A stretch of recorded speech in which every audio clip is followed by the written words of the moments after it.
Oh, what's happening, everybody? Thank you for joining us for another amazing episode of the Cultured Podcast. It's been a minute. We tried to do this on the first, but it didn't exactly work out because I got a new job.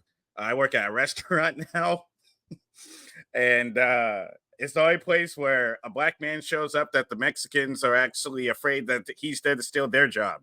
But thank you so much for joining our amazing. We have so much fun doing this podcast, and we especially have fun when we talk about Tyler Perry. So you guys are in for a treat. I'm going to bring up my co-host Jade. What up? What up? What up? What up? How you doing, man? It's good to see you. Hey, it's always a pleasure. I can't complain. Ready to rock and roll. People been wearing me out on Facebook talking about Tyler Perry, so here we are to have a conversation about what's going on. Yeah. So if this is your first time on our channel or watching the show, make sure you guys like, comment, and subscribe to the channel. We're also on Facebook, so you can follow us on Facebook. On Instagram, we're Kultur'd Pod, at Kultur'd Pod. You can also follow us there. Please subscribe to the YouTubes and share it so that we can get the algorithm going. We can get likes and all that stuff, and we can get money, which is amazing. Before we bring up our guest, I want to give a reminder that I'm going on tour this fall, September 14th and 15th, less than a month away. I will be in West Hartford, Connecticut on September 14th, showtime 7 and 9 p.m. at the Elbow Room in West Hartford, Connecticut. Then on September 15th, I will be at the St. Mark's Comedy Club in the West Village in Manhattan in New York City, 7 o'clock show. You can hit my link tree for tickets. It's the ticket information is going to be in the description of the video and also in my bio and all that stuff. So West Hartford, Connecticut, and New York City, less than a month away. Make sure you get your tickets before they're gone because there's chatter going on. That's going to be a good show, which it is going to be a good show. So make sure you guys show up. Another thing. We got to call you BMW, Black Man Working, baby. Black Man Working. On top of that, I'll say this, Jade, this is an amazing day. You know why? Tell me why. Because this is the day where I can be proud of being a proud Alabamian because it's the 1 year anniversary of the Montgomery Brawl. Heck yeah. Which is great. Because anytime that you actually tell people you're from Alabama, they say three things. They say, wait, Keenan, how do you know how to read? Why don't you have an accent? And how did you escape? Like, they have no respect for people from the country, from Alabama, from the country.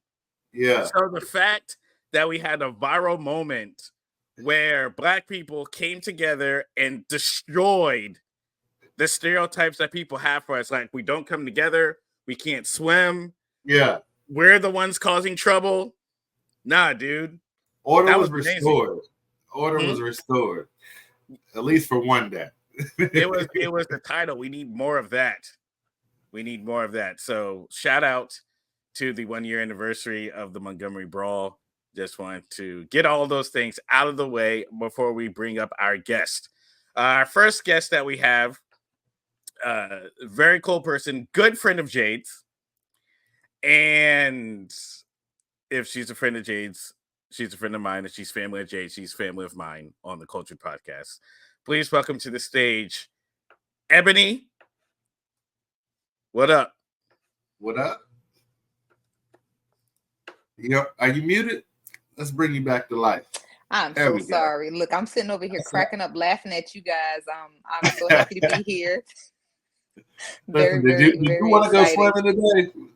No, never mind. I can't swim, so that's one of those Black things because I'm from Jersey and we don't have pools up there, so Lord, I can't swim. Well, let me get my god sister Kosha too. That way we can get into it. Kosha, welcome to the Kosha Podcast. Hi, everybody. Welcome. Thank you. Appreciate you both being here. We got some good stuff. Kenny, you look like you're about to say something, so go for it. I dressed up as a highbrow Negro for Tyler Perry. That's why I'm wearing the turtleneck and my really smart Ivy League glasses. so that Tyler Perry, if he sees this episode, he can know that this is the person that's judging this movie. This is who he was talking about, huh? Yes. Yes, I felt hurt. I felt seen when he said that shit. I'm like, yeah, that's exactly. So I know this episode is going to be good because I've been looking for folks like you, these highbrow Negroes that are frustrated with Tyler Perry. That's preposterous. I don't know what you're talking about. Well, thank you for inviting us. We actually used to come here all the time, right, Thomas? You don't hear her talking to you? You better get your wife, man. Ain't nobody gotta get me. Let's just order. I just want to have a nice night. I don't know how you do it, Ava. I see she tells you everything, huh? Alice. You know what? I can't do this. And what y'all looking at? No rest for the weekend. No light in the dark. So what is it? Before we get into the movie itself, let's just go around. We can start with Ebony, followed by Kosha. Like we got this film, Divorce in the Black, that just came out a month or so ago. Give me your take on the movie. Did you like it? Didn't you like it? And then, are you a fan of Tyler Perry or not? We got to draw sides right now. I'm gonna go ahead and say I am a fan. I'm not a major fan of it because it is kind of redundant. Things are, being said over and over again. However, he has the ability to bring things that are happening in the world and bring them to real life. Things that people don't necessarily want to talk about. He's taking them and putting them on film. So that is why I enjoy Tyler Perry. The movie, when I watched it, I enjoyed it. I think some of it was very, what's the word I want to say? Predictable. But for the most part, I enjoyed the movie. I really, really, especially at the end. I loved the end of the movie. It made me very happy. I brought me back to my Tina Turner, What's Love Got to Do with It days. Okay. We had a reference. Drag a nigga out. Yes, absolutely. Throw that absolutely. bricks on them. Right. Kosha, what you got? So I am a major fan of Tyler Perry. Okay. I live for Tyler Perry. I love all of Tyler Perry's movies. This movie, particular, Divorce in the Black.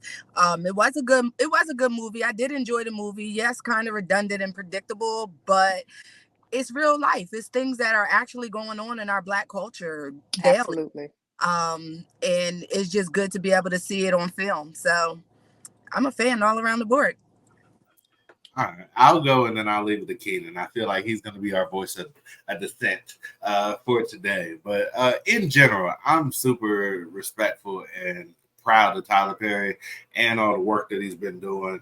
The movie was entertaining, not Oscar award winning, but it's a good entertainment film. And for a guy who typically will click on anything that has a halfway decent or remotely intriguing trailer, I watched a lot of shit that's okay to average to great. So I thought it served its purpose. I'm good with the film, and I am tired of the Tyler Perry detractors. So we're gonna get into it.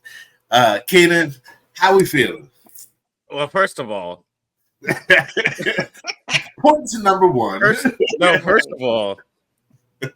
First of all, I have a lot of respect for Perry because he has done a lot of things that a lot of Black filmmakers have not been able to do since the beginning of Black filmmakers. What's his name? Oscar Maviu, I think his name is. He was really the last Black man that owned a movie studio, and that was over 100 years ago, right? And I don't know if I'm pronouncing his last name correctly specifically, but not a lot of Black people have been able to grow at the magnitude of what Tyler Perry has done. Also, Tyler Perry also got out of the mud too. He started small with plays, lost money the first time, kept going. When you look at the fact that Medea played arenas, nobody does that. I was a faithful goer. You went to the stage plays, Ebony. Absolutely. Wow. Okay. I would have went when they were coming there, when they were popping. Yeah. So what he was able to do, he was able to take his money, make his first movie, and now he has a whole series. Now, people always say that like strictly having black audiences, which is kind of like my frustration with stand-up comedy to begin with, where I'm kind of like, yo guys, if we support each other all the time, we could win, right? And people are always trying to be the detractor of, well, we can't really do this and we can't, and it's like, no, that's not true. You have the original kings of comedy and you have Tyler Perry selling out arenas, so we can do it. It's fine. However,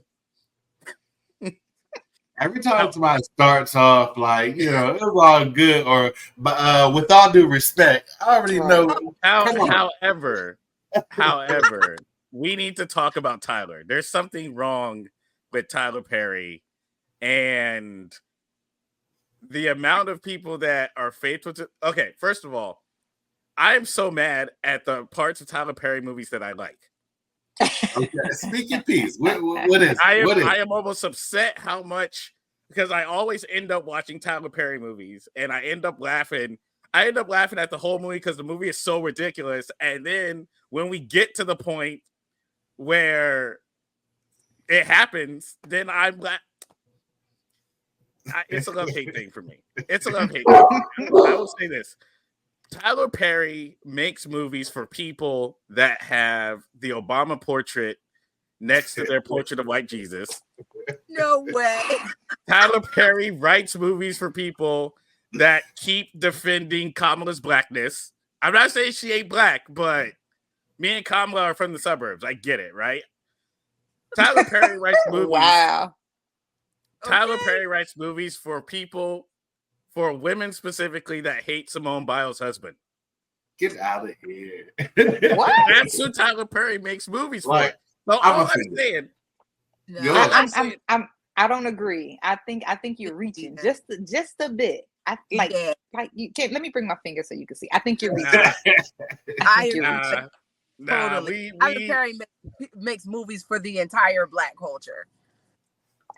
The churches, the thugs, the professionals. He definitely makes movies for the entire black culture.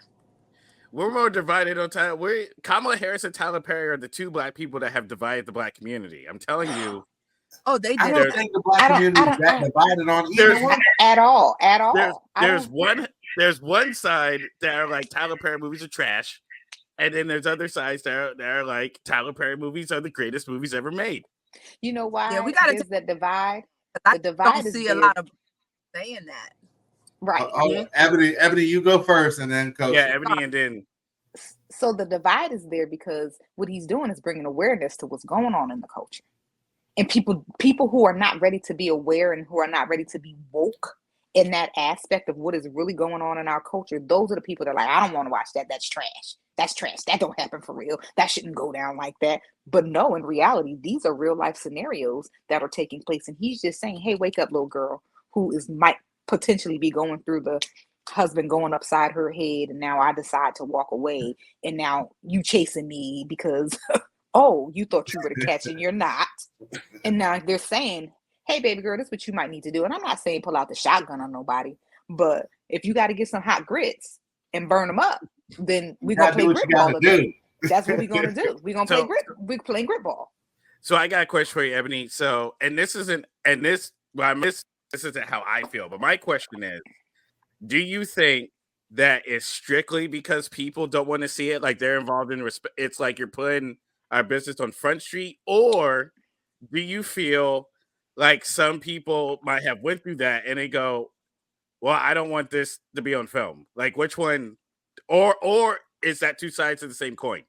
I think that might be two sides of the same coin. It's kind of like when Steve Harvey wrote the book. And I cannot think of the name of it.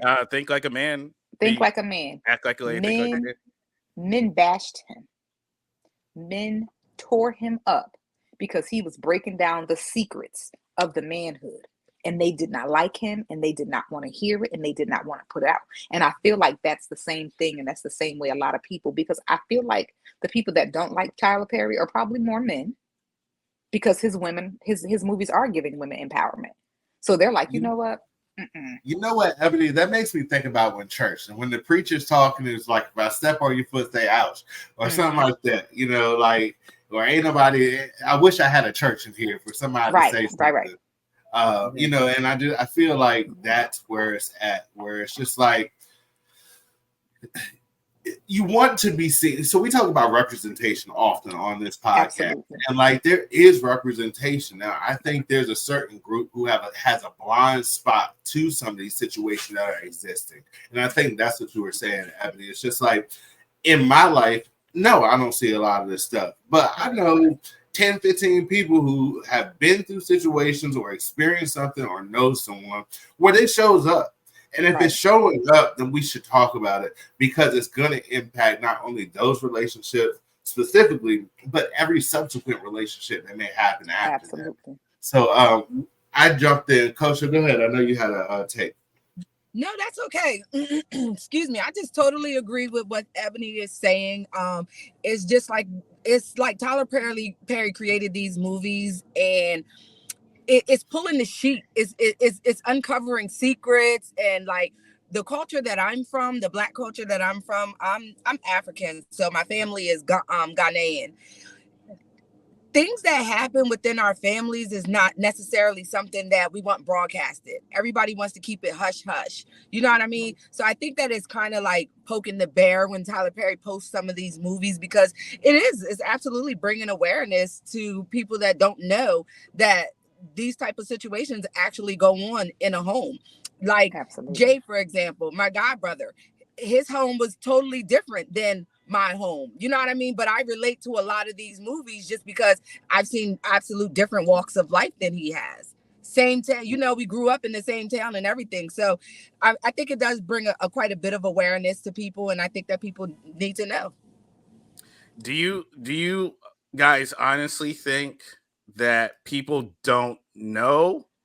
Or I guess I'm asking the same question over again. Do you think people don't know, or do you think they just don't want to see it? I think both. I honestly believe that it's a little bit of both. I think that it, like I said, it's like you are uncovering secrets now, and it's like, oh shoot. Or some people that may have never grown up in that type of environment, it's like, is that really going on? Like, no, that's not really happening. They just don't, you know. So it's a sense of them not believing it, and then if they know about it or it's something that they can highly relate to, I believe that it's like, yeah, no, we don't need to tell that. We don't need to open that can of worms. Right. You know what, Kosha, that made me think. And when I see and hear comments like, oh, he's showing negative images or negative stereotypes of the Black community, he's downgrading or dragging Black women, this and that. And I think I hear that more often when it comes to people disagreeing or not liking his films. And I don't necessarily see it like that. I think that you can when you tell a story, it doesn't come with a magic filter to blur out all the bad stuff, right? And like life is life, and life be lifing for everybody. Like everybody has struggles, everybody got different frustrations, trials, tribulations, and the story is being told. What I really like, although it's not always as effective or that dramatic, is that there is a story.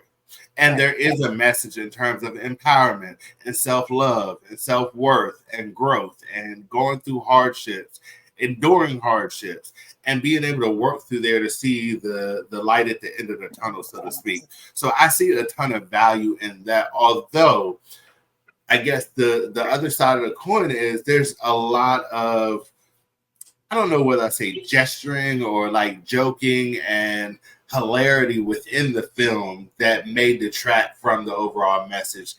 And for that, I can open the door, or at least acknowledge why people will be irritated over it. Does that make sense? Yes. I mean, honestly, I don't think people are, from what I've reviewed. I mean, I have seen a lot of Black women online that do dislike Tyler Perry movies. I think Tyler makes movies for Black people, but again, I think his movies also polarize a lot of Black audiences because there is a subsection of Black people that like his movies, and there's also a subsection of Black people that are strongly against Tyler Perry movies, and then there's just the rest of everyone that doesn't care. Like we make fun of the movies anyway, right? But I think it's gotten to a point where I think people are annoyed more at the execution than they are the subject matter, right? Because, like, for example, it's The Temptations is a movie that a lot of people like, and it still has like kind of the same drama that like a Tyler Perry movie has. Yes. What's Love got to do with it? All with the same type of drama, almost exact story, and people still love that movie, right? I think it comes to the execution, and this is what Tyler Perry's like referring to. The reason I think Tyler Perry got upset in the first place is because this is really the first Tyler Perry movie that got 0% from critics on the right? And all his movies have been low, but they at least gotten 20-30%, right? Now, when I eventually got around and watched the movie, I don't think the movie deserved 0% at all. Because I've seen other movies that are just as bad, but are also just as entertaining, and also white films that are just as bad, but also just as entertaining, that are being held as like cult classics and stuff, right? So for me talking about Tyler Perry, I basically just talk about the execution. I'm a highbrow Negro. I wear turtlenecks. Tell me more about this execution specifically. Are we talking about the bad wigs? Are we talking about like bad plot? Like what are we talking about specifically? So I understand. Well, to give a little bit of context, I just want to let the audience know that when I watched my movie as a highbrow Negro, I got my highbrow Negro snacks. I made myself a charcuterie board with some strawberries and salami and cheese and blueberries, and I had some mashed potatoes afterwards. I sat down, I watched on Amazon Prime. I am also from the South. I am from exactly where Tyler Perry writes his movies. I'm from Mobile, Alabama. My parents owned land. My grandparents owned land in Tuscaloosa and in Huntsville and all that stuff, and in the middle of the country. My grandparents are from Pritchard, which is country. Spent a lot of time in Atlanta, New Orleans. My father's from Bartow, Florida, which is not any of the cool Florida. It's in the middle of the swamp. So Tyler Perry writes movies for me. My mom and my sister love Tyler Perry movies, and that's the reason I watched them in the first place, right? And they're a genre within itself. The thing about Tyler Perry movies is if you watch a lot of Spanish movies, like telenovelas, he writes black telenovelas crossed with Lifetime movies. Telemundo. This is true. Yes, because it's all the same structure. What they do in telenovelas and what they do in Dominican, Puerto Rican, and like Mexican movies specifically, they'll have the name and the title about what the movie's about, and none of that shit happens until the last 10 minutes of the movie. Right? Like it'd be like Ramundo kills his father, and he kills him at the end, and then the credits roll. But the whole movie is just jokes. It's just jokes, ridiculous scenes, over the top. You know, a lot of oh my, like it's like that in Telemundo, in telenovelas movies, right? So, over the top jokes, culture, and all that stuff. So that's basically what Tyler Perry does. Now, telenovelas are popular with the Hispanic audience, you know, and so it's serious. You know, it's basically the same, but it has more money, right? So I understand where Tyler Perry's coming from. He's coming from this is our culture, but I'm going to not be serious about it. Right. Which I think confuses people. I don't think he's not being serious about it, though. I think he's being very intentional about the messages that he puts out. Where I do understand is from a cost standpoint, in terms of production, how long it takes to actually film it, like how much level of detail we are in terms of attire, or hair, and those type of wardrobe, those type of things. I don't think those are taken very seriously, but to get the product out and put Black folks to work and pay them more, and pay them. I feel like maybe all the money goes to the actors rather than to the production, which is smart. Because I will say this though. This is the thing. I think Tyler Perry needs writers because he's trying to fill up time. If you actually listen to this movie, especially the last act where Megan Good's, we'll get to it, but when Megan Good's talking to her husband on the phone, she repeats herself 8 times. What black woman don't repeat herself 8 times? Facts. No, but still, everybody in the movie's repeating themselves. Okay. Everybody, he's trying to fill up time. This movie is 2 hours because his niggas repeating themselves in a bunch of scenes. But at the end of the day, he's just trying to get a point across. So it's for Right. entertainment, but it's also, in my mind, for educational purposes.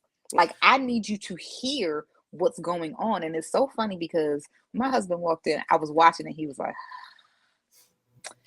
I should have known you was in here watching this. I'm not sitting here watching this. And he walked off. Then he came back and he was like, you know what? No, I always, you watch what I watch. I'm going to watch what you watch. And he watched it. And they're like midway. He's like, man, there's no way. That could never happen. That could never happen. There's no way. And I have a friend who I watch go through the same situation. And in his mind, she can't have no brothers. Making Good couldn't have no brothers, because if she had brothers, this wouldn't be happening to her. Quick. But I have a friend who has brothers. And I don't know where her mindset was to not allow it to get that far. And granted, she didn't have to go to the extremes Megan Good had to go to in the movie. But she went through a very similar situation. And I mean to the daggone T. Because something about that ego said, I don't want you no more. I'm good. And then she was like, oh, cool. Well, I'm going to go ahead and go over here and do what I got to do. He was like, wait a minute. Wait, what? Come knocking back at the door. Right. So now, just like old boy, now I'm pissed because what do I do? You know what I'm saying?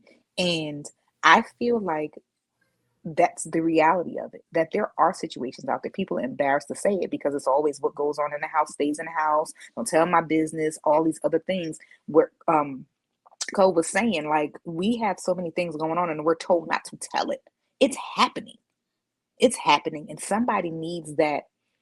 You know how they say when you're in church, like you said, Jade, you take off the plate what you need and what you don't need, you put away. So the audience who needs to see this movie, that one person, even if it's one person who needed to see that for that empowerment, she got the message. Yeah. Say that again. Take off the plate what you need to eat. That's it.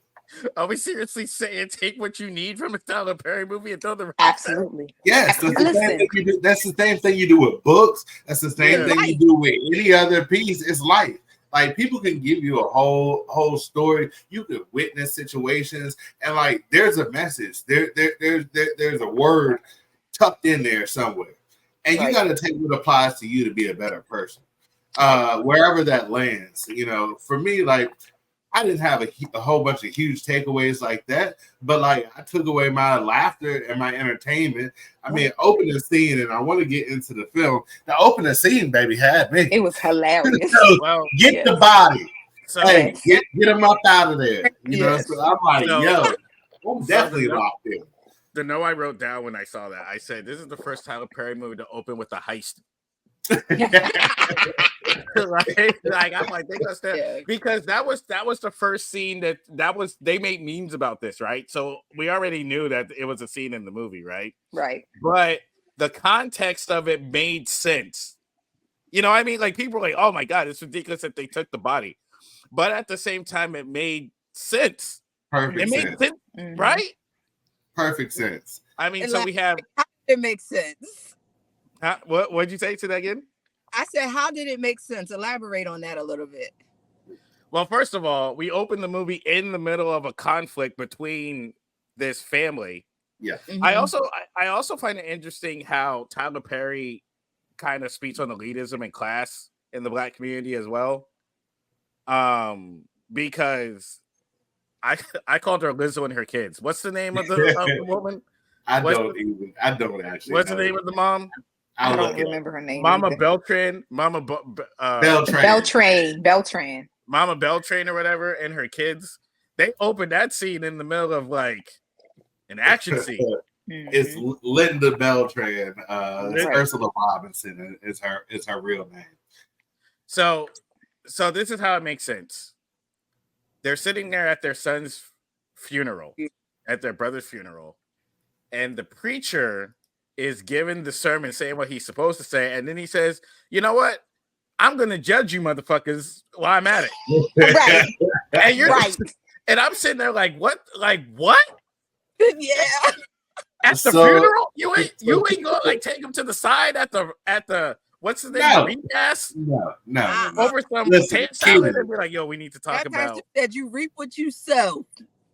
Listen, Keenan, when this happened, like I'm watching, like I'm first of all, I have no expectations, saw no trailer. I opened this up and like he's preaching, and I was like, this doesn't sound like a traditional eulogy, okay? And then it started going in, and when he started, he was like, you know what? It is my job as your leader of this congregation to tell the truth. And these jokers been running around causing hell all through town their entire life. And if you live by the sword, you die by the sword. Right. And here's an opportunity to save the rest of you brothers to like change your life and well-being. Boom. Right. There's a message right out the gate. Where was the lie? Where was the lie? And like, if you look at our community, like there's so many people in these streets wilding, and then be the first ones like, okay, here's one of my pet peeves, kind of unrelated, but actually no, it's directly related. Drug dealers, these ballers, all these people always flaunting in the club, kicking it, look like they got money, but don't nobody have no damn life insurance. Who's about to bury them? Who we need to take up a collection to GoFundMe for a funeral. Bro, if you got money to buy every Jordan, this and that, you can afford a life insurance policy to put your ass in the ground. Okay? Absolutely. And for me, I'm personally, don't throw no GoFundMe to bury somebody. Burn them up, $500, call it a day. But like, we just not doing that no more when you've made choices. Right. And then bringing it back to the film, the preacher's like, yo, like, y'all needed this burial. Like we here, we paid for the funeral. We done gave you a little setup. Like you got the casket, gave the mama some clothes to come, and then you gonna get mad because I'm telling the truth, man. Beat it. Right. Well, and also he was like, the reason he's dead is because he tried to rob a member of the church. Right. And they're gonna have the funeral at the same church, and that woman that probably killed him was probably sitting in the back. I was like, is this town? She was probably that part. Like the mom should have been like in the first place. She should like when Megan Good was like, Megan Good, my baby, by the way. When Megan Good went, hey, you should come to the church with us. She should have been like, oh, because she knew what was going to happen. The preacher went on. The preacher said that one of the boys didn't even graduate 5th grade. That had nothing to do with the body. So, but what anyway. it was he went left because of the frustration. Because again, I'm sitting in here trying to deliver a eulogy for a young man who has went out here and he's pretty much signed his fate because he did something he had no business. And I told my daughter I would do this out of the kindness of my heart, but I really don't I'm not being true to the man upstairs if I sit here and act like, oh, he did everything right and he's so perfect. Man, I can't take this. Listen, bro. And he starts going, because at the end of the day, one thing I take a little bit deeper, and I didn't, but as we're talking about it, I do. He's still a man, right? People, oh my God, the preacher said, yo, that man is still a man. That man is still a man, and you hurt some elderly person, or you tried to, because your mom out here, because I don't know, I mean, we watched the movie, and I don't know how much you guys paid attention to the scene when they were in the bathroom, I think it was, when he said, my mama told me to kill my daddy. Mm-hmm. Oh, yeah. They were when he was drunk. So you created these monsters. Yep. Who out here terrorizing people, and now you mad because somebody telling you created monsters, which is another bing point in the Black community, because you got people out here co-signing their children's terrible behavior and being monsters, and now teaching their kids to be monsters, and then as soon as their kids go out there and something happens, oh, my baby, and they're saying, Ebony, I agree with you. That's kind of what we're on right now. That's what we're, and that's why I think, again, I don't want to use the word division because that's not what I'm trying to be on.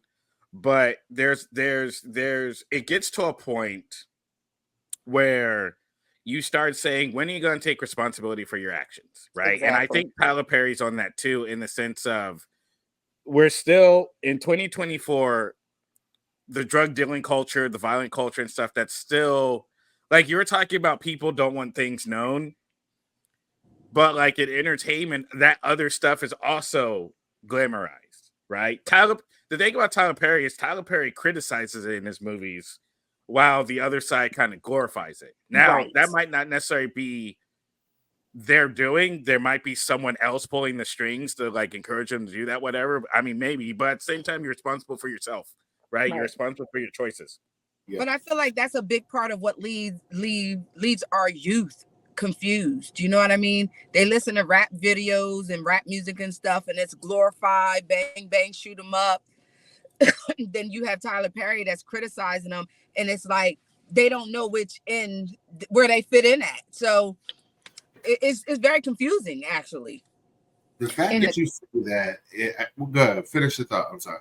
No, I'm just saying that's my thought. That it's very confusing. Yeah, I think culturally we see this, and I view these things often, right? So, like when we look at our culture, we've got 400 years of oppression and broken homes, right?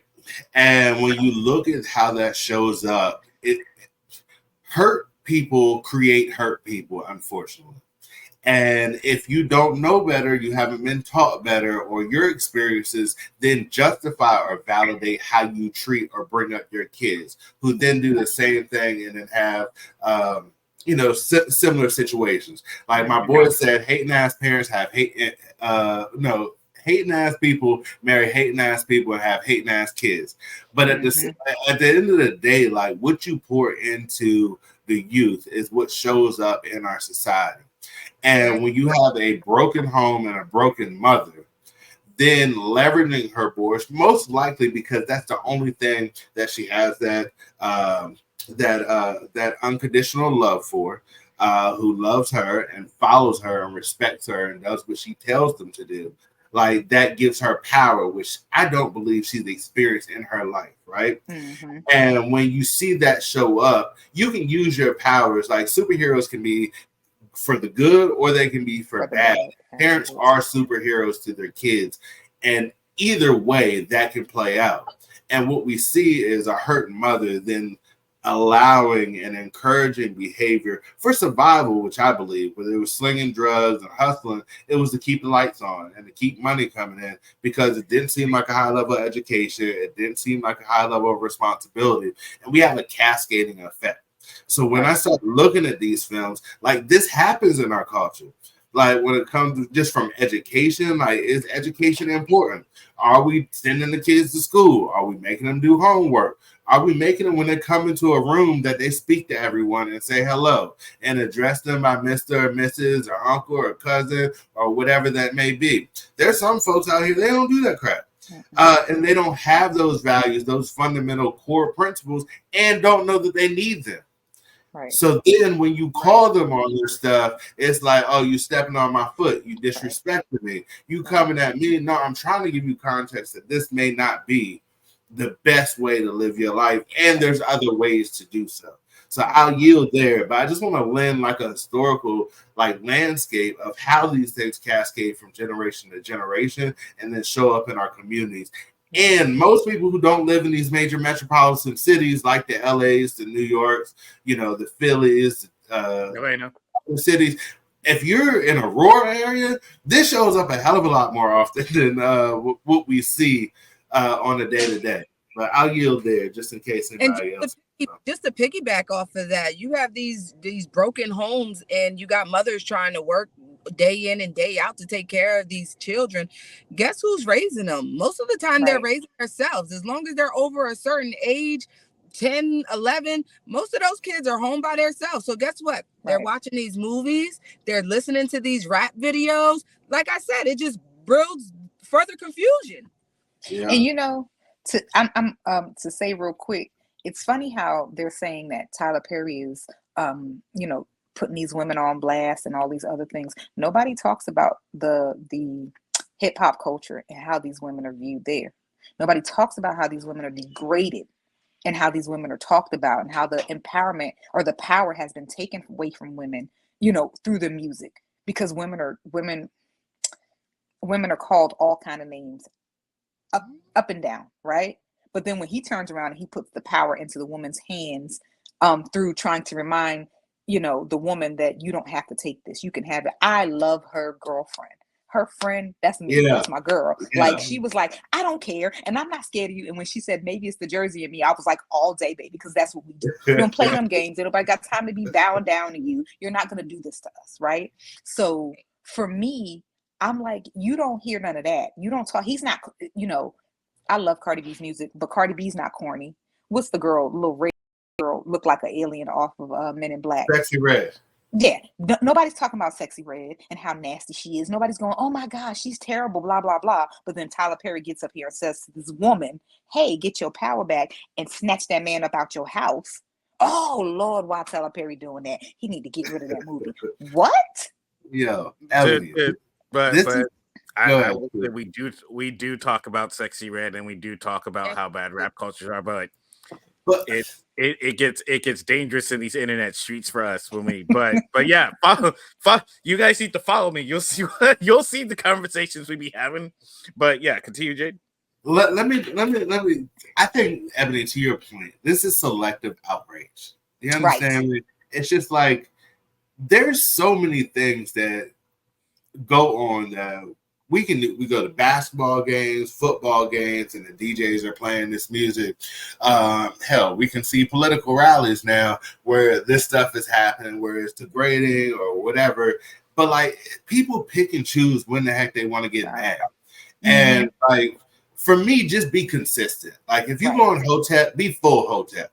Don't bounce back and forth like, oh, this pissed me off, F Tyler Perry. But like, you'll be in the club throwing ones and kicking it at the strip club. It's just like, come on, just rock with me all at once. Like, if we're for women's liberation, then let's go all the way. But like, teetering on the line, it's just inconsistent and frustrating for me. It's just like, go ahead. No, I was gonna say you really see it come out. Because I don't listen to a lot of modern rap. I don't really listen to rap in general, but I'm old school cat. But like I at work they play all the modern stuff, and the amount of times that I've heard "suck my D," you a B, you a this, you got P, you got like the amount of songs, and it's like consistent. It's different songs, different artists, but the message is consistent. Right. So, and then you're starting to see that with, and I'm not even talking like politically. I'm just talking about you start seeing that when with Kamala running for president. Right.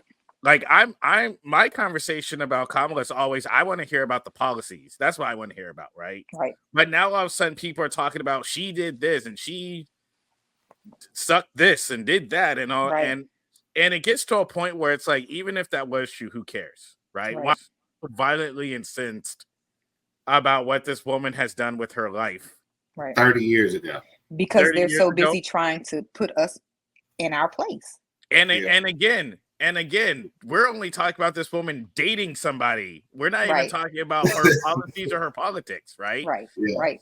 So it's moments like this to what you're saying was, well, how do people really feel about women? How do people really feel about Black people standing up for themselves? How there's certain situations that reveal that, and it's when there's a abrupt, quick, and aggressive transfer of power when you start seeing, and that's why even when I talk to like some people and they're like, I'm not racist, I'm like, okay, hang around a Black person that annoys you. We'll see how not racist you are. We'll see how not racist you are when you're hanging out with Steve Urkel. Let's see what, you know what I'm saying? So I mean, it's like when there's an aggressive change or movement to the status quo, that's when people really start revealing how they really feel about people, right? Yeah. So the point, I'm trying to support Ebony's point, but I forgot what it was. Sorry about that. But to your point about what you were saying, that is, people are telling on themselves when it comes to like misogyny, sexism, racism, all that stuff. People are telling on themselves and they don't even realize they are, right? Yeah. And to a certain extent, like that's what I was thinking about when I watched the Beltrans, when I watched what's his name, Dallas specifically, right? I'm like, this thing is insane. Like, Absolutely. Pure psychopath. He does, yeah, he's a psycho. He doesn't even see it, right? He's traumatized. I don't think he's a psychopath. I think that he was truly traumatized. There's some mental disability there. There's some mental things going on, but it's more of trauma that's just coming out. I think two things can be true at once. And he may have experienced the trauma that made him crazy, but like he wild, bro. I mean, like he literally broke in twice. He done killed the animals. Like we see that at a young age, bro. You poisoning the animals, you breaking into homes, like you're a ruffian. That's a dumber stuff. You done beat up the preacher. And I want to pivot back real quick. We'll go to the Beltrans and then go back here. But am I the only one who was watching this and immediately thought Mama Beltran was Monique? You talking about from Precious? Yeah, exactly. They got to be sisters, cousins, or something. I knew she wasn't Monique. I can see the relation. Yeah, maybe they're related. In the behaviors. I mean, but I think Tyler Perry casted the woman for the part because she was evil. But she does. But she, like you said, she cast it. And I'm looking at it because boys are faithful to their mothers to a fault, right? Yes. And like you said, he did have trauma. I'm a special education teacher, so I'm gonna go what you said. He had trauma. His mama created him and raised him, especially the baby boy. She doesn't, as I like to often say about the kids in my school, she won't take her nipple out of his mouth. So he can't separate from his mother because everything he does, he's seeking that approval for whatever reason. Or he talked about how his father beat his mom. So, I had to defend my mom. Those boys always had to be there. And now his mother has made him kill his father. So she done jacked him up. And now she keeps that constant control over him. Again, another situation that is constantly happening in our culture. Because children, when I started teaching, I started with daycare. And I realized it don't matter what you do to a baby. You can jack them up, beat them, send them to their room, whatever. They come out and they're like, Mommy, I love you. They never turn their backs on their parents. I work in special education with children who have emotional disabilities. And some of the stories have my mouth dragging the floor. But you cannot talk about these children's parents. And it's like we're living in a never-ending cycle of a humongous generational curse, not just in the family, but in the culture. It's that son husband syndrome, right? And that's what that was. Where it's like I got 4 men's. You're my man, and you're gonna protect me because I actually saw you protect me from my abusive husband. Right. And that's all that. And she's probably the only woman in Dallas's life that makes him feel like a man. Right. So let me ask you this. Let's pivot a little bit. So we've got a preacher's kid, PK, that gets into this relationship with Dallas. Like, how does that happen at 17? Like what's going on that'll have you going through half of your adult life in an abusive situation where your best friend can write pages of every time this man has hurt you, disrespected you, disregarded you? Like, how do you even land in that space? Go ahead, Kosha. I see you. So I'm going to start, and I'm going to say that first it started with Megan's mom. Mm-hmm. It started with the mom and watching her mom and seeing her mom and her dad marry, and how it was basically preached to her that you're supposed to stick it out with your husband for death do us part. Right. Mm-hmm. So she gets in this relationship, and things are bad. And no, I'm not going to tell my mom and my dad that it's that bad, because I'm going to feel like a failure if I go ahead and leave this marriage, before it's time, before God says that it's time. So I think that women in general, battle with that. Like, we want to make it work. And we also know that women are more mature than men. Sorry to say, but very true. We also know that women are more mature than men. So with that being said, it's like, okay, we're just waiting for you to grow up. We're waiting for you for that bright light to come on. And okay, now he's the husband that I always waited for. Right. I waited my time out and he's became the man that I wanted him to be.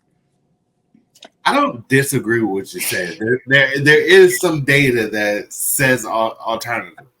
So like I believe I think the divorce rate is like 55%, and more divorces are filed by women. I'm not agreeing. I'm not disagreeing with what you said, because I do believe in a lot of it, but the data shows otherwise. And the question really for both Ebony and Kosha, like for women, are we? So I hear socially like, oh, there's no more good men out there. Like it's hard to find a good man, this and that. Like, are we to the point where women have to stick it out to this BS, or are they just making poor decisions on the men who they choose to entertain? I think it's a little bit of both. Fair enough. Tell me more. I think that, but Ebony, I'm gonna let you go ahead and answer that. Go ahead and answer, but I definitely think that it's a little bit of both, and I'll tell you why in a second. I think that first, I'm always digging deep. My brain is a Virgo. That's what we do. The culture, again, girls and women don't know how to be loved.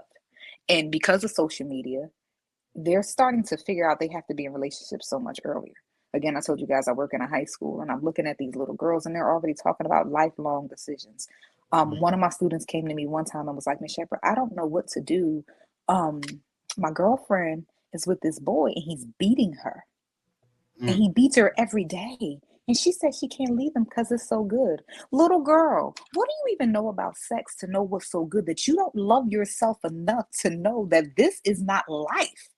So somewhere in there, she's seen this. Again, social media is teaching us to be degraded. So we think that this is how we're supposed to act. These little girls are calling themselves bitches left and right, like it's the thing to do. You know what I'm saying? And so they want these bad boys. They want these tough boys. And they don't have dads around. Most of them don't have the men to look at them and tell them they're beautiful from the start, that they're strong from the start, that they have it from the start. So they start to grow up believing that this is what it is. And then when it's time for me to get into a relationship with a man who can treat me right, I don't know how to act. So it's not that they're making poor choices, but they don't realize they're making poor choices because they're starting so early making the choice that they feel like, oh, I guess this is all I can get now, because I done acted like a hood rat chick off a Black Ink Crew for the last 10 years of my life. So this man right here must be the one that I'm supposed to have, because the nerdy boy, he's not cool. Stefan is Urkel is not it. It's Stefan. You know what I'm saying? Stefan Urkel, as they say. I totally agree. I absolutely agree with what you're saying. I think that it is those poor decisions, but then again, it's social media, the upbringing, things that they've seen in their households, that allow them to just be like, okay. And I mean, I grew up thinking that like all good girls like bad boys, right? Like that's what we go after. It's for the entertainment. It's for the excitement. The guy that is, the schoolboy that's getting straight A's and all of that, he's kind of boring because all he wants to do is read books. You know what I mean? But I want the guy that's not true.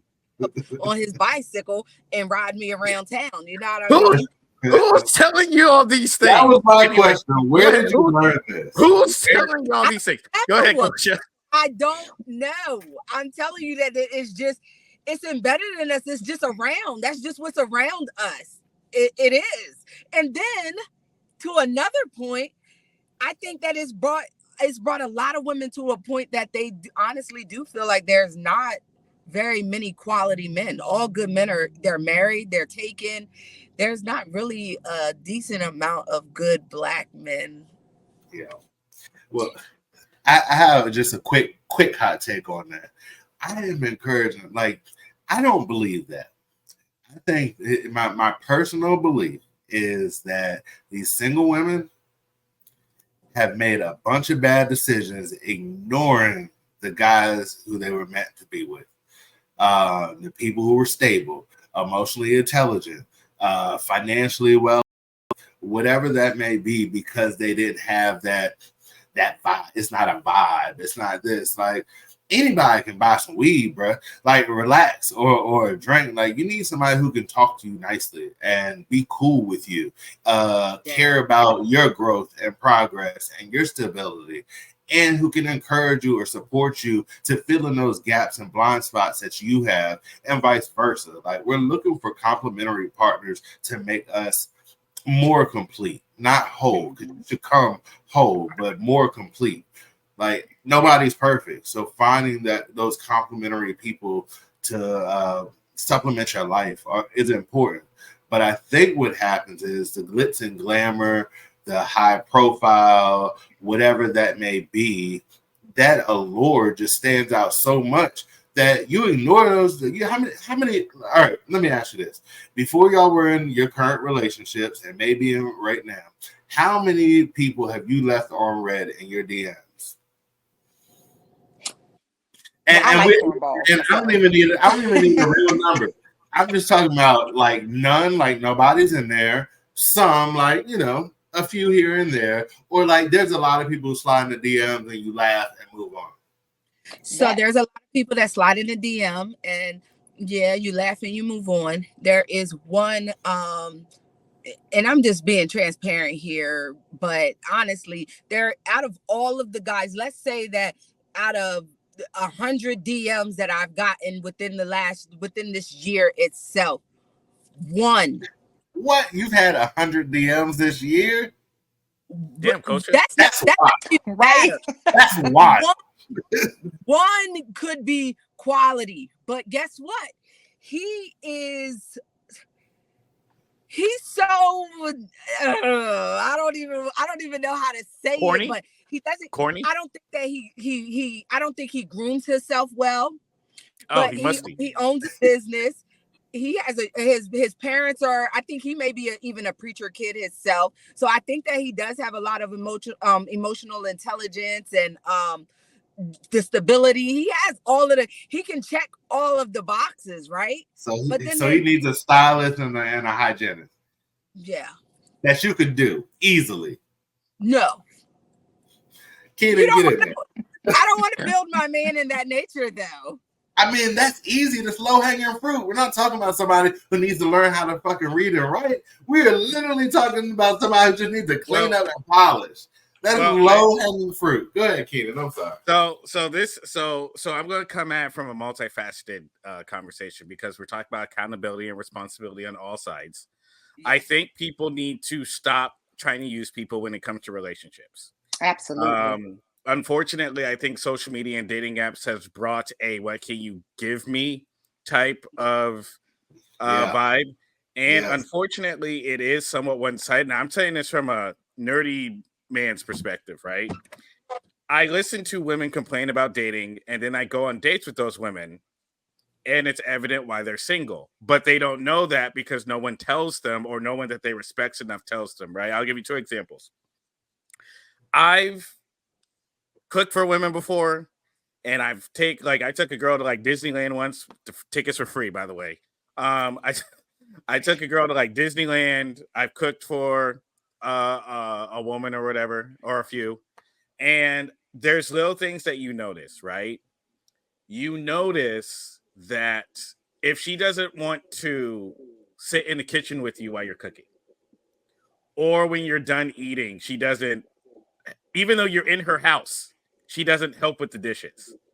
She doesn't say, you know what, you cook. Let me do this. Oh, let me help you with the plates or something, right? She'll just be like, oh yeah, put them over here and wash them over.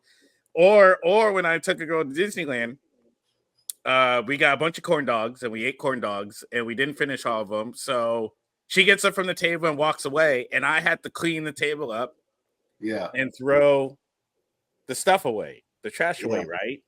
It's those little things where it's like,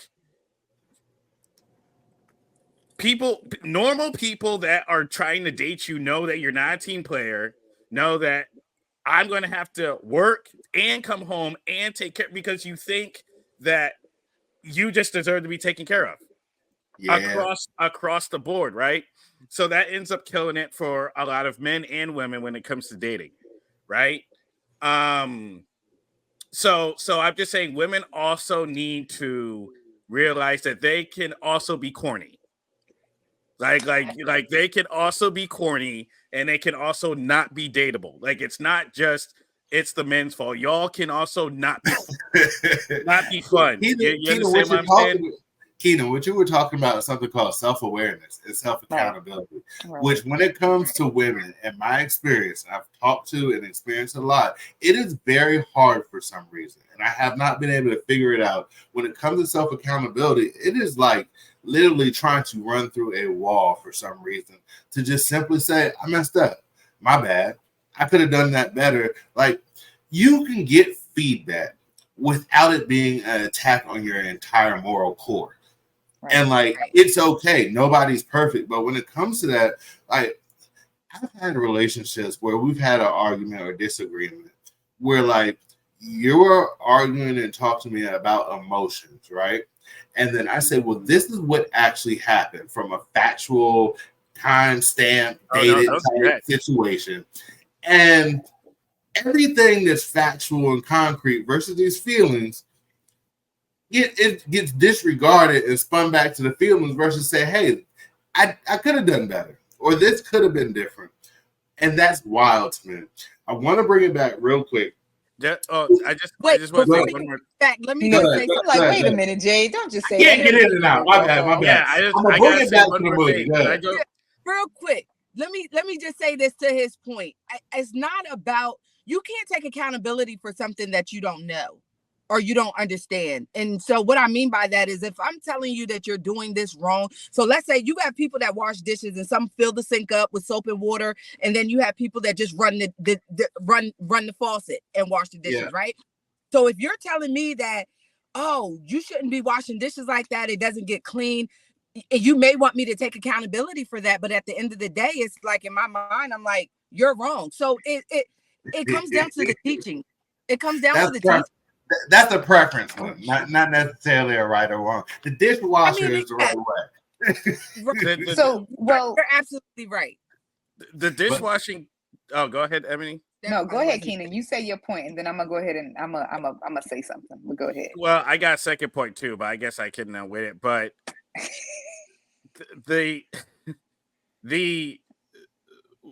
what we're kind of talking, what you guys have been sharing, like two different things. Like we're talking about self-awareness. You're talking about like self-awareness as far as personality or idiosyncrasies, right?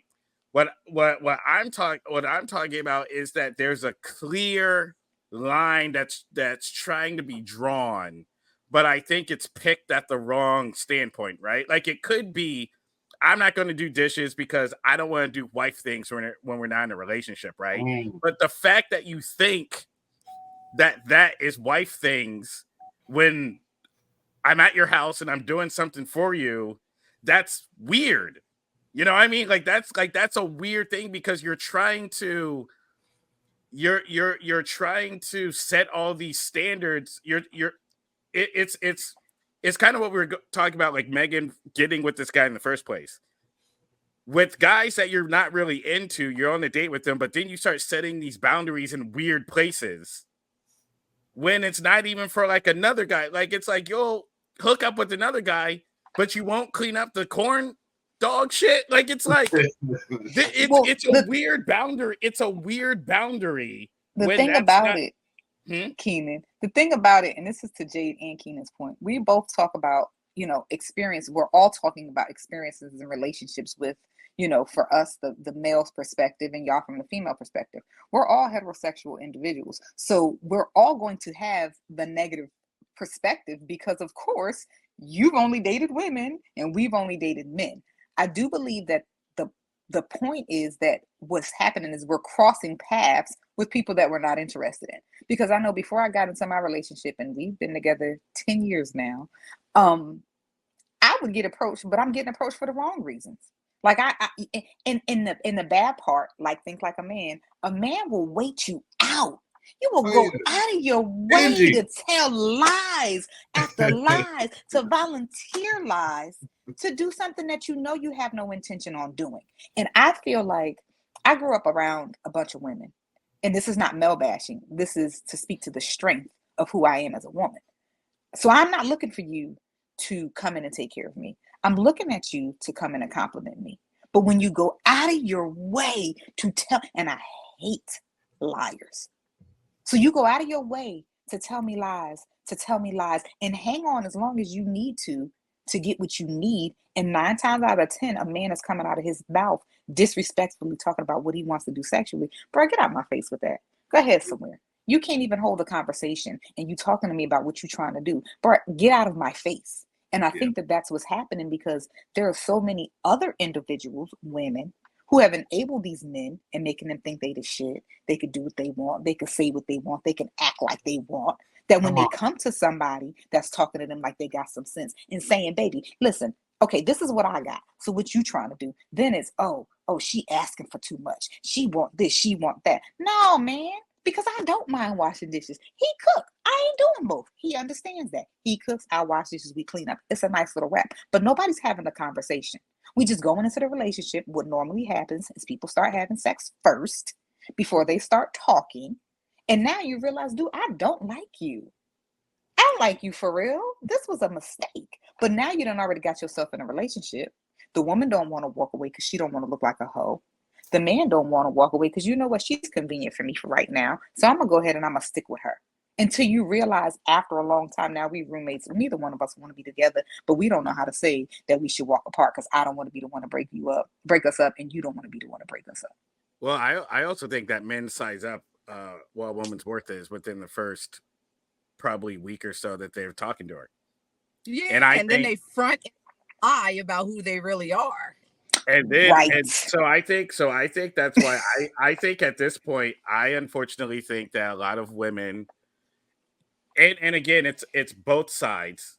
It's both sides, not just one side, but the way dating is done currently is that a lot of men chalk women up to a sexual partner. Right. Because what's happening is the conversation isn't happening. Right. In my experience, I've tried to have conversations with women, and it's very difficult. You're picking the wrong women. That's why. Well, find somebody that's willing to talk to you, Keenan. Well, that's fine. That's fine. No, that's fine. That's fine. I'm saying that too, but at the same time too, it can't always be it's the man's fault.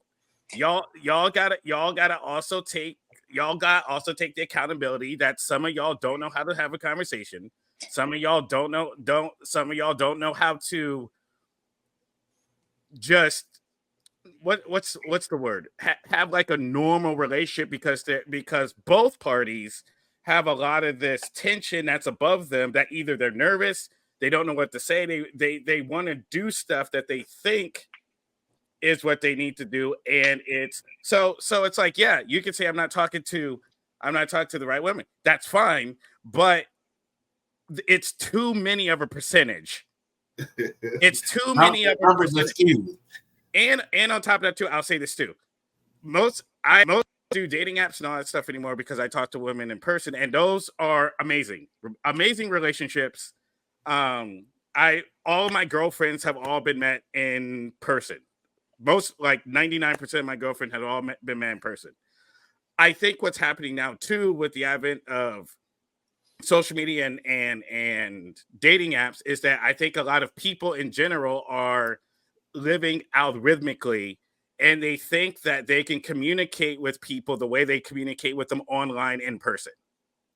And I think that's where a lot of things are falling apart. And then the second point I'm going to make real quick is for the fellas, put an effort in. Like, you should not look like you're musty. Go to the barber, learn how to cut your own hair. Because again, I hear so many nerdy dudes say, girls don't like me because I like anime. First of all, liking anime is not a personality. So get one. Yeah. And number 2, look good and smell good. Yeah. So that people want to be in a relationship with you and or have sex with you. That's my that. But Ebony, I'm on board with you. I'm on board. I'm just giving like the most perspective So, Your point. the point that we kind of, there's two that I had in terms of my notes. I'll do the first one quickly. So you would talk about there's always kind of like these guys that'll wait and stall out forever until they get the prize. Benji, man, that brother been around forever, just waiting for his chance, waiting for the slip up to slide in. So I mean, there's always going to be that. But now I start thinking, when I saw that and heard it, I'm like, man, like, what was Benji's deal when you were 17 that made you choose Dallas versus Benji at that point? You know what I mean? Like, from that standpoint, I don't know the answer, but I always wonder, like, everybody makes decisions that impacts their life, some longer than others, but these decisions are here, right? And what was it that made Benji less attractive at the time when she was dating 17, 18 years old? Because I'm sure they didn't get married straight at 18. They were probably a little older. There was still a window and opportunity for her to pivot. The one thing that really stood out for me, and I had frustration, I wanted to get your take on it, is about, like, when people say, oh no, Dallas said specifically, he said, "You always trying to change me instead of liking me for who I am." And like, for me, like, I have mixed feelings, mostly is irritated by the whole thing. Like, for when I hear 30-plus-year-old adults like, "Well, I'm just me," or I'm a Leo, or I'm a Cancer, I've been the same person you always know. Like, to me, that's a red flag and concerning, right? Like, every adult, every person has a maturation process, growth, development, different life experiences that should change and shape who you are. We're not talking about core principles, fundamentals, morals. We're talking about behavior and actions. Yeah. And if you're intentionally trying to be in a relationship, right, you have to make changes. Now, again, we're not talking about your core, your soul, like your belief system. We're talking about your behavior, your actions, your empathy, your observation, your ability to stand in the gap and be a shoulder to cry on, or a nurturer, or a provider, or a protector, whatever that situation may cause.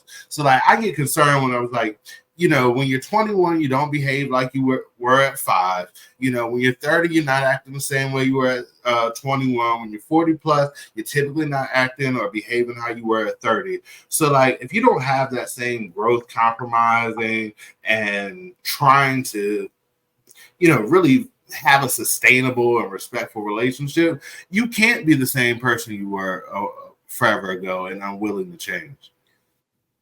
I completely agree. I laugh because they have that thing that says, "When I was a child, I thought like a child. I Yeah. understood as a child. I thought as a child. But when I became a man, I put away those childish ways." Right? For myself, and I'm not perfect, and I'm trying. Every day, I try to think of a way that I can be better, especially in my relationship. Because again, I grew up around a bunch of women.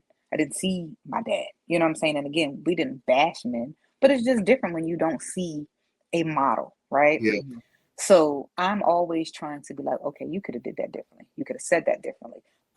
I have no desire ever to belittle the man that I'm with, because that's not my job. Our job is to keep each other and to uplift each other, right? But personally, for me, I twice a year make sure that I sit down and reevaluate myself. New Year's, it's a resolution, but it's not a resolution. It's just, okay, Ebony, what did you do differently last year that you want to do differently this year? And then the second time is when I age. Like, every year I get older. And like you said, as you grow, you're supposed to stop and you're supposed to reflect. So you're supposed to grow. If a flower is going to stay a seed, then you never get to see the beauty. You know what I'm saying? And like Come you on said, now. through Yeah, trials and that's the bar right tribulations there. and stuff like that, like, you start to say, okay, well, I went through this, so I know not to do this again. Or, I saw this happen, so now I want to do that differently. You know what I'm saying? And with that being said, you're right. He should want to change. Now, that don't mean that I want you to change the way your hair is. I had a coworker, he told me she don't like the suits I wear. She likes this suit, but I feel comfortable in this one. But my God, lady, don't try to take the man out of his comfort zone. You know what I'm saying? But in the same time, I do want you to develop, and I do want you to understand, because what's going to happen is eventually I'm going to do this as I'm maturing, and you're going to be here. And now we're no longer on the same level playing field. Equally yoked at that point. We're no longer Exactly. equally yoked. Exactly. So now I need you to understand that things need to change. Like you said, little things when I was 21, being out 2, 3 o'clock, 4 o'clock in the morning every weekend. Nah, we married, bro. You can't do that no more. Like you got to, you know what I'm saying? And some people want to keep that same mindset in a relationship. Man, my girls is outside, and I'm saying this from a woman's perspective too. My girls are out, and I'm trying to go out. I don't like the saying that single women and married women can't be friends. I don't agree. I think it's mental. It's a mindset. Because before I got with my man, I never disrespected my friend's relationship. I'm always like, girl, if you don't get your mind together, if he wants you to paint your toenails, girl, paint your daggone toenails. He like your hair straighten your hair. Shut up and do what he's asking. Minor sacrifices. Exactly. But in the same token, when you have the single friend, if she going out, you better stay your butt in the house. It's a once in a blue moon thing, but that's growth and maturity. And everybody don't want to do that. So again, that's just as a person and as an individual, what do you want to do and what you want out of your relationships? Yeah. Well, the reason I think, and that's interesting you say that, because the reason I think Dallas never matured is because he didn't have to. Right. Because you have to think about from his perspective, he became an adult when he killed his dad. So however old he was when that happened, right? And he looks like he's a guy. The thing about it is, Megan Good, my sweet baby Megan Good's character, Ava, is a pretty girl in a small country town. Right. And she's a preacher's kid.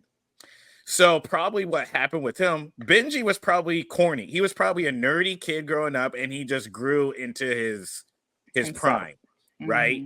And what happened with Dallas is probably what happened was he probably went up, grabbed her by the arm, and said, "You're with me now."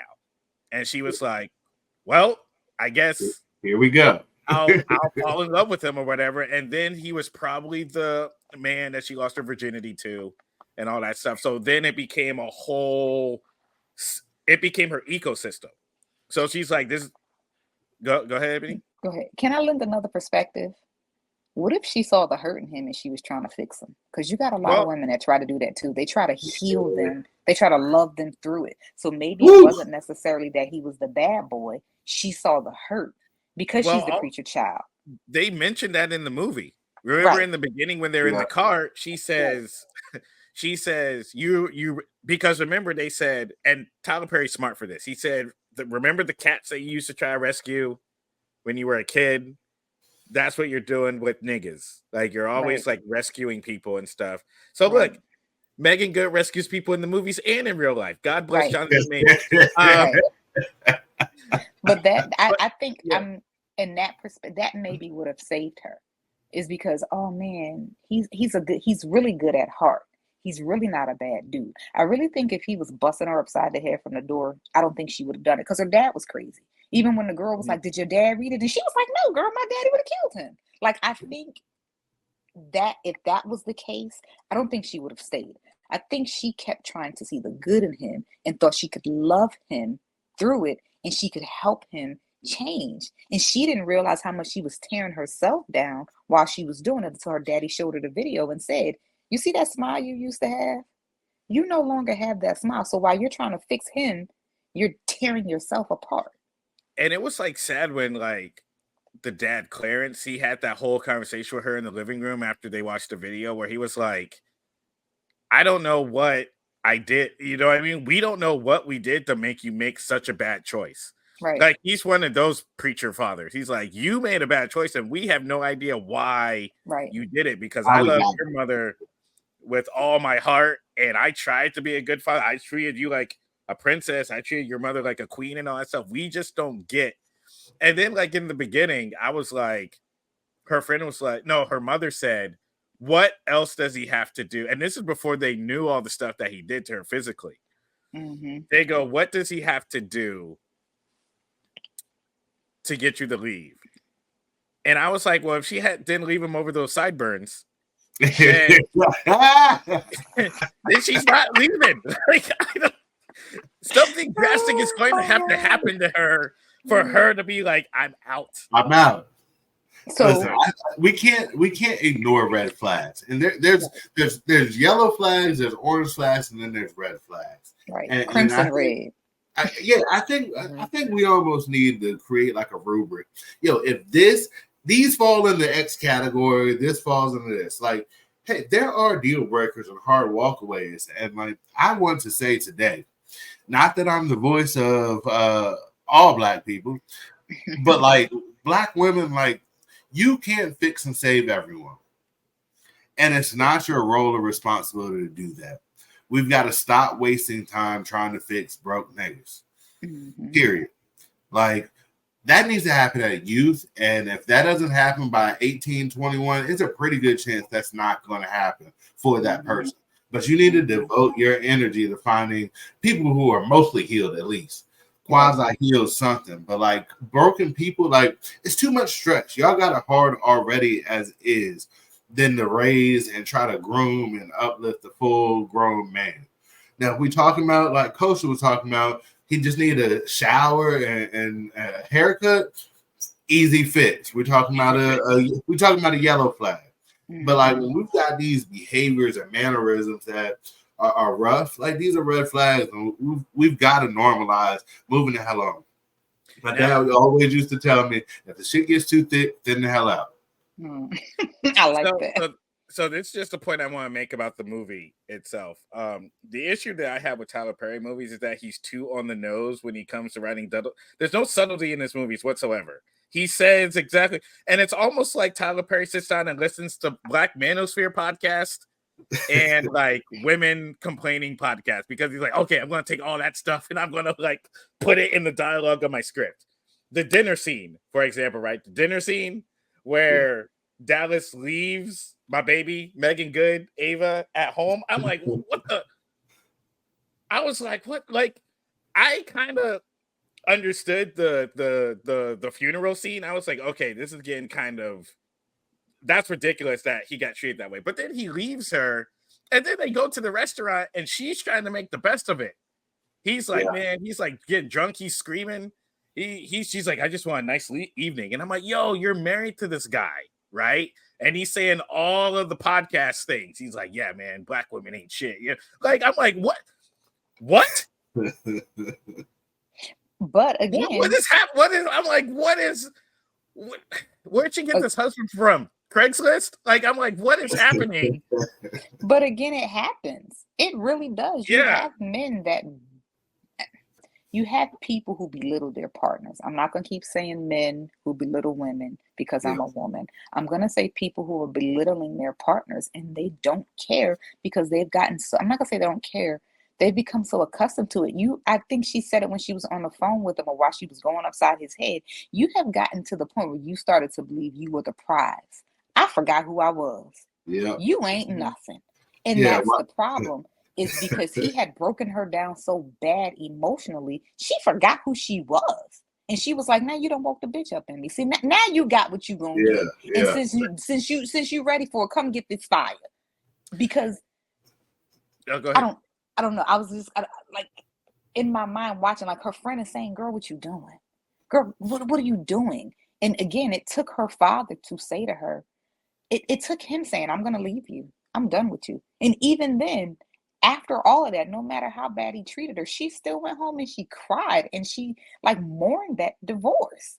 Yeah. Regardless of how he treated her. And then she's in the car and she's like, well, no one's going to like me because I'm almost 40. I was like, Megan, my sweet baby Megan Good. Call me up. Put me in play, coach. What's that? What? But people, again, people say stuff like that. Oh, you got 3 kids. Ain't no man going to want you. Oh, you this. Ain't no man gonna want you. When you start to hear it, and again, I can only speak from the female perspective on the things that are being said because I'm a female. But when you start to hear it, I look at these little girls in school, and why you dress like that? Oh, because this is what's gonna get the attention. These girls don't even pull their shirts down to cover their behinds no more because that's how they feel that they have to look to be approached. Because the cute boys or the football boys, the basketball boys, the hood boys, the cool boys, they don't look at them. So now I got to carry myself to be noticed by this boy, not realizing, and I tell them all the time, same thing when I talk to these young men who are the semi-cornballs of the building, bruh, none of this matters. You're not going to find your soulmate in high school. And when you get old enough to appreciate the relationship, and come across the person that is meant for you, then you will see that everything you're looking at means absolutely nothing. But these little girls will belittle themselves so bad to the point where they're having sex in the schools. They're doing all this wild stuff. And I gotta be like, that boy don't care about you. If he taking you in the bathroom, all he's doing is getting what he wants. But they don't understand that because somewhere in there, they believe that this is how they're supposed to be treated. And So it's starting young. The wild part is the bathroom sex is for married people. The little quickie is the duck off. That comes later in life. You know, you trying to spice stuff up. That's when that comes in. But they're always starting off. Just real quick. So basically, we agree it's programming. It's like programming. Programming has to, and I agree with that too. Programming has to change. Real quick, some discrepancies I had with the movie. Why don't they have security at the bank? Super valid question. They work at this bank, and this guy's walking in. He's getting belligerent. He's getting loud. He's yelling. He's threatening to slap and shoot people in the bank. Yeah. And I'm at this point, Rana, her friend, should not have had to have approached him. He should have been dragged out by his ears by time she walked over there. And you got to be pretty bold to run up on somebody at their job. Mm. And you still trying to be with them, bro? That's a check. Don't mess up the check. Yeah. So she's like, you need to get a restraining order. And it's like, no, I don't have to. I'm like, yo, Megan, like, my baby, are you dumb? Like, please, like, I'm not trying to be disrespectful, but Ava, like let's, and I know it really happens. This is, a lot of women end up, worse things happen because of being afraid of cutting the person off. The sex scene between Benji and before we get to that, when she goes to the house, Rana's and Jim's house, and they have the party. That was the scene where Tyler Perry is like, "What do modern black women like? A divorce party?" That was. Yeah, the original. The divorce party. They like strong chocolate men. They like book club, the bank, and spin class. So he's like, okay, I'm gonna put all that in the scene. Then Benji shows up. They go back to the house. The sex scene. This is when I knew that this was going to be a problem for Dallas, because the first thing Benji does is go down on her. Bruh. I was like, wait, what? Tyler Perry, what are you doing? I was like, oh my God. Hey, Benji, and Dallas doesn't do that. His mother is the type of mother that say, don't you ever go down south on a woman. Yeah, don't put your mouth on them nasty girls. He has the disposition where he's like, I don't do that. She probably asked him, say, could you return the favor? He's like, no, I don't do that stuff, bitch. Like, that's how he talks to her, right? So as soon as Benji did that, I know all of the women watching the movies like, this is a good man. Yeah. I think I was too floored to even be thinking that, because I was like, Tyler Perry, what have you done? What happened to Jesus, Tyler? What happened to Jesus? What happened? Oh my God, I was lost. I was so floored. Oh man. So of course I'm like, yes, of course. He makes sure that she finishes, right, first and all that stuff. I was like, yep.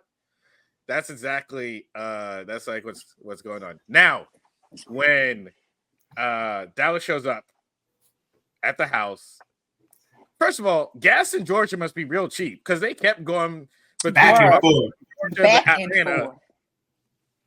He was like, I'll be right back. And then he's in Atlanta and he's like, I'll get you, bitch. I'll be right back. And then he's like at his mama's house. I'm like, they're like, it's an hour and a half away. What is going on? Yeah. So he confronts the mom in the grocery store and like grabs. And what's funny is he just like grabbed her. He's like, yeah, you just like the door, right? My favorite scene in the whole movie was Clarence's John McClane, I'm about to fucking nigga up scene. Yeah. He just walked in the house. He went to like look after his daughter, and then he walks in the house. First, he goes to his daughter, and he's like, here, I brought you some stuff, and he gives up a whole bunch of guns, And Rhonda from Jersey's like, ooh, hollow points, because they're Second Amendment blacks. They're Second Amendment black, which is great. And he's like, look, take these. You're going to need them. You're going to need these and all that shit. And then he's like, but you're a preacher. I'm also a Marine, right?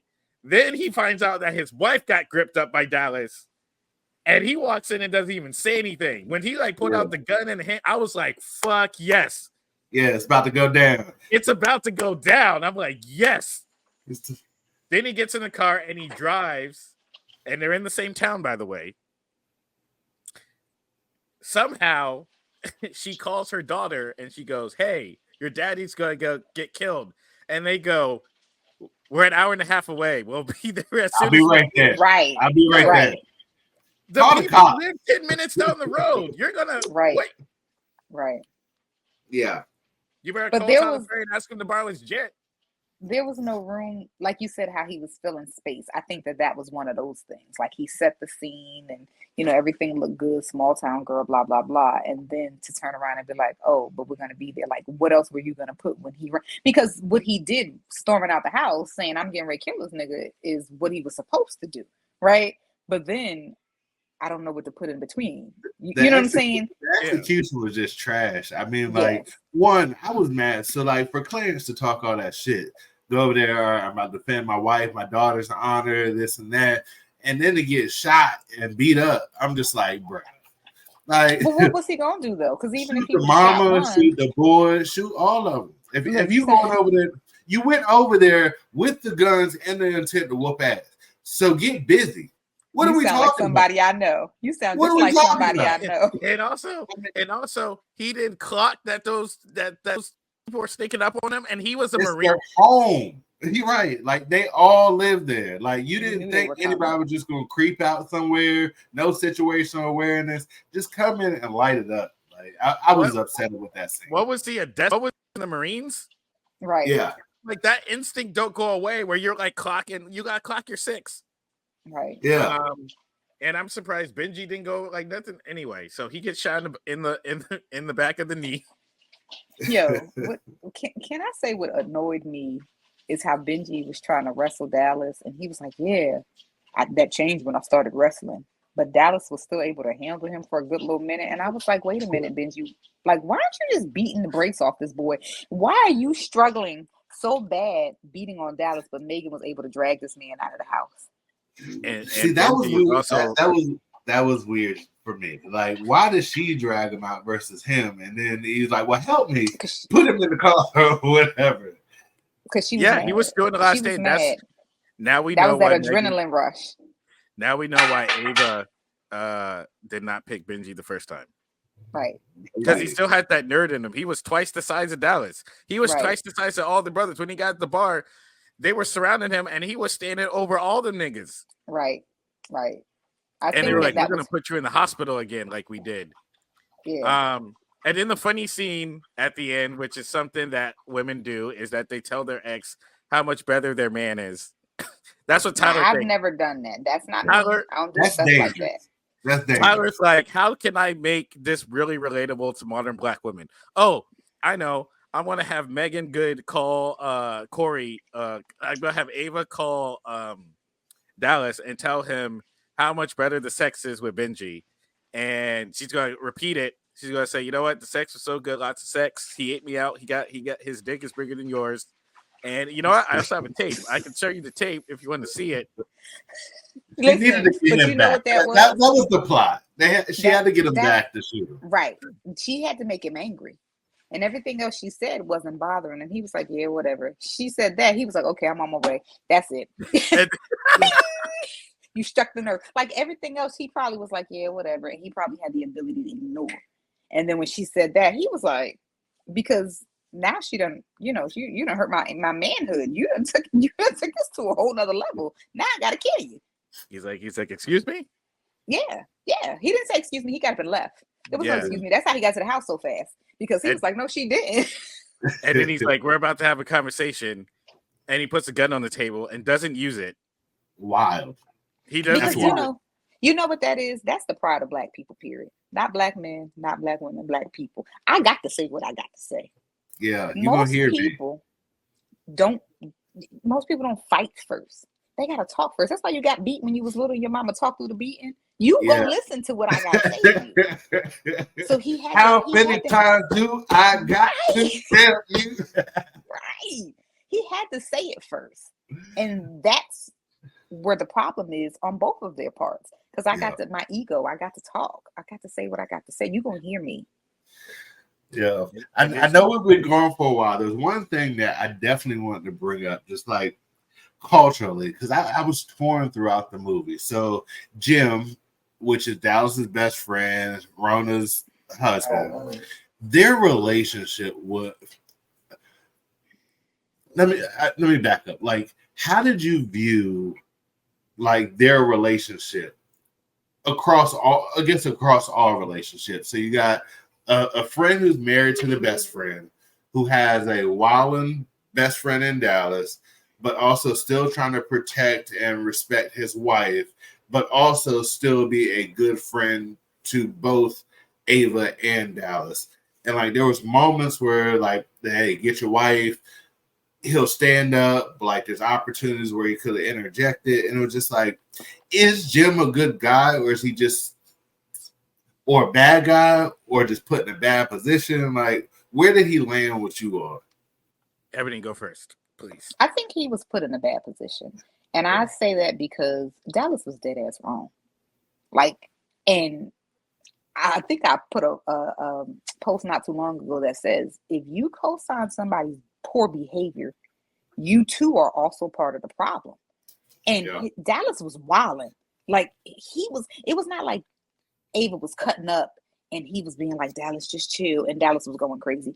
Dallas was going crazy the entire movie. And he like, you can't be like, man, like, oh yeah, you're right. No, you are wrong. 2 left feet, dead wrong. And the other part about that what made me mad is because Dallas was acting like a whole hoe while you wrong, and then you turned around and you threw your boy under the bus. Word? Because you mad because you wrong, like your thing was all on you. So you're gonna turn around and you're gonna mess up his marriage because you chose not to keep your wife, and I'm gonna throw my boy under the bus. That's exactly what I thought. Nah. Yeah. I will say I agree with you. And even going by personal experience, there's been a bunch of male friends that I've had to let go. And it's because it gets to a point where it's not about controlling them, but for me, it's almost like this person is proving to be a danger to me and who I love. Mm-hmm. Right.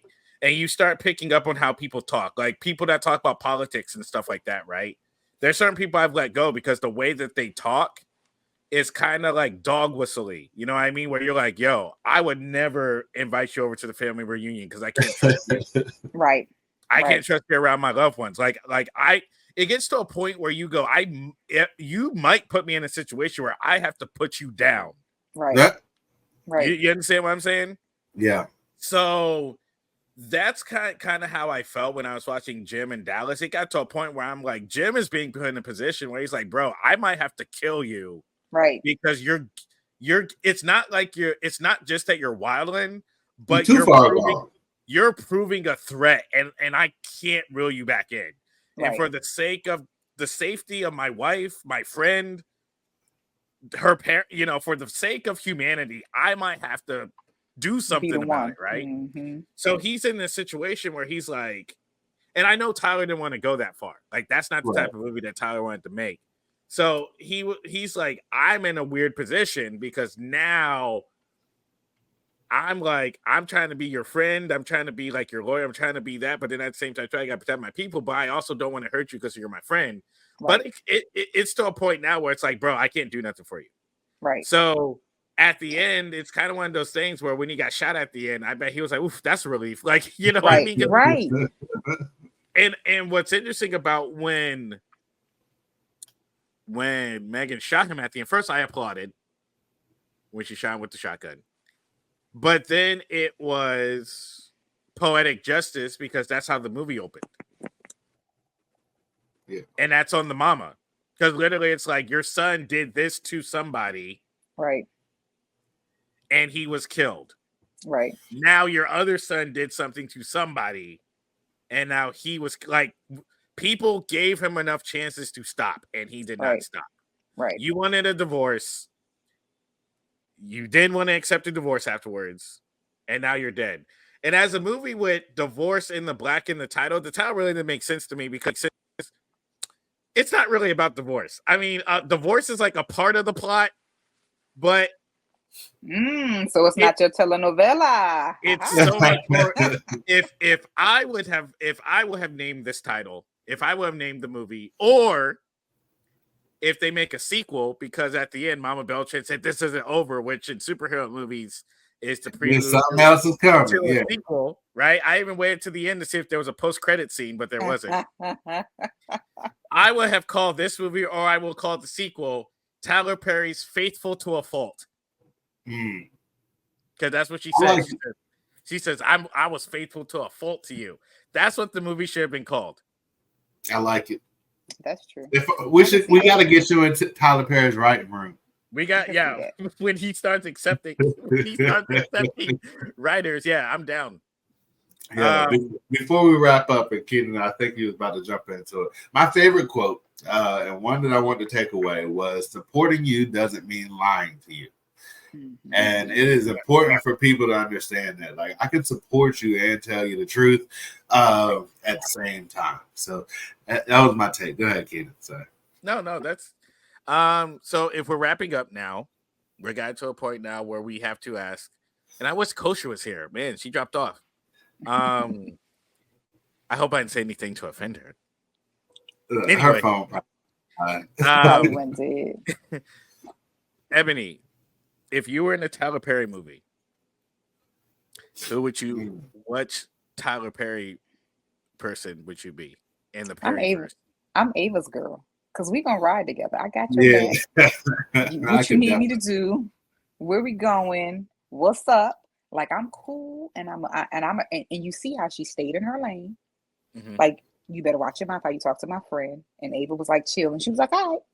But I will punch you in your face if I have to. Like, I'm that friend. Because I'm not going to watch my friends be abused. On both sides of the coin, like I said, if I have a friend and she disrespecting her man, don't you call your man out in public. That's rude. I'm going to teach you, because you said, me being your friend, me being loyal to me don't mean I got to lie to you. So I'm going to tell you you're wrong. But on the same other side, what you not getting ready to do is think you getting ready to put your hand on my girl. And I'm gonna sit here and watch it. You're not gonna talk to my girl all kinds of crazy. And at this point, she was in a position where her life is at jeopardy. No, we get ready to bury you, bro. If she don't do it, I'm coming. Like, I was waiting for the girl to come swinging when Benji said, "Hey, she at the house and she took my car." She was like, "Oh no, come on, baby." She was just mad at him. And then she turned around and instantly grabbed her keys and was like, let's go. Where we going? We got to go to Ava. There's no talking. Let's move, because you're not getting ready to hurt my friend. So all day, I am that friend. I am her. All right. How about you, Jay? Which Tyler Perry character? And it doesn't have to be this movie. Across the Perryverse. In general. Style. Because Tyler Perry has his own genre of movies, and there's an archetype of these characters in every movie. So, like, which one are you? Man, I'm probably closest to Joe, just sitting around talking shit. Yes, I can see that, Jade. Getting people fired up. I feel like in my petty days and petty times, like, if Crystal and I make it to an old age, like, that's going to be me. Or even if I'm just, like, old, I'm just going to be talking crazy and wild. So I'm probably closest to Joe. Who you got? I think I'm between two. I think I'm always the bum. I think I'm always the bummy character that ends up pulling the, like, righteously beautiful black. So you Shamar Moore. You Shamar somehow that bad wig. And I'm not saying Shamar. I'm not saying I'm Shamar Moore, but somehow, because anytime that I, like, date someone and I bring my girl around, people be like, "How the fuck did you get?" Because I'm kind of bummy. I'm kind of the bummy guy. I'm the what do you call it? I'm the underdog that ends up getting the girl at the end that everybody wants. Well, I wouldn't say that but you know, the girl that everybody wants. And I'm also the lawyer character friend that's always there in every movie. There's always a lawyer character that's like, hey, I'm at the family reunion and I say smart things sometimes and I try to be calm. Like maybe I'm a little bit of Jim and maybe I'm a little bit of Dallas without the toxic masculinity part. Maybe I don't know that we have enough time to peel back that onion, but I'm gonna just maybe if I had hair, I would grow my sideburns out too and not keep them kept. My. Oh, bro, my. when you start talking to people like this, I was just like, oh, he crazy. I'm like, this is not like killing talking to you. everybody. We get the Prince Harry on all of them. Those are fighting words. That's what those are. Those are fighting words. Yeah. Isn't Man, this was a really, really fun episode. I really enjoyed it. Thank you so much. Enjoy. Yeah. First, since Kosha's not here, I'm going to say thank you so much, Kosha, for joining us. It was awesome to have you. We'll put your info. If you would like us to follow you, we'll put your information in the chat or in the description of the video. Big what that say? Big what? Big Kosh 23? Big Dash. Big Cash. Big Dash. My bad. Big Dash 23. Make sure you follow her. We'll have that information down below. But Ebony, where can we find you if you would like people to either follow you or subscribe to anything? If not, just tell the people about yourself. And I just want to thank you guys for having me. I was telling Jade earlier, I was like, I'm not organized with that social media stuff enough.